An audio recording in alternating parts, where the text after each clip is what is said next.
गावरान तडकामध्ये आपलं स्वागत आहे। आज आपण ताकाची कढी करणार आहोत। तर हे ताक घुसळून घेतलेलं आहे आपण आणि त्याच्यामध्ये बेसन पीठ टाकून चांगलं मिक्स केलं। मिक्स केल्यामुळे हे तूप वर आलेलं आहे त्याचं।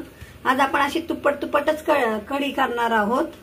खायला खूप छान लागते ही तुपट कढी। आपण आता कढीची तयारी करून घेतलेली पाहू।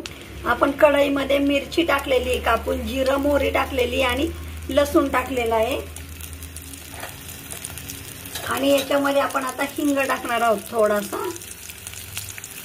बघा फोडणी चांगला आवाज यायला लागलाय फोडणीचा। चांगली आता फोडणी करून घेऊ आणि कढी त्याच्यामध्ये टाकून घेऊ। मीठ आणि हळद टाकलेली आपण कढीला, चांगली मिक्स केलेली हळद आणि मीठ। आणि आता याच्यामध्ये ताकाचं पाणी टाकणार आहोत आपण। ताकाची कढी झालेली आहे, आपण मिक्स करून घेतलेली आता चांगली। ह्याच्यामध्ये हे पूर्ण असं तूप सुटलेलं आहे कढईनी। कढी खायला इतकी सुंदर लागते ना ही तुपाची ताकाची कढी आहे ना, ही खूप छान लागते कारण की आपण तूप काढलेलं असतं ना। त्याच्यामध्ये आपण आता भरपूर सारी कोथिंबीर टाकलेली आहे। थोडीशी उकळी आली की आपण गूळ टाकून गॅस बंद करणार आहोत।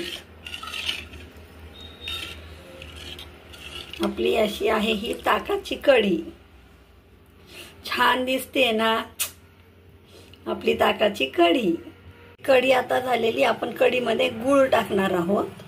हा गूळ पूर्ण हे करून टाकू असा।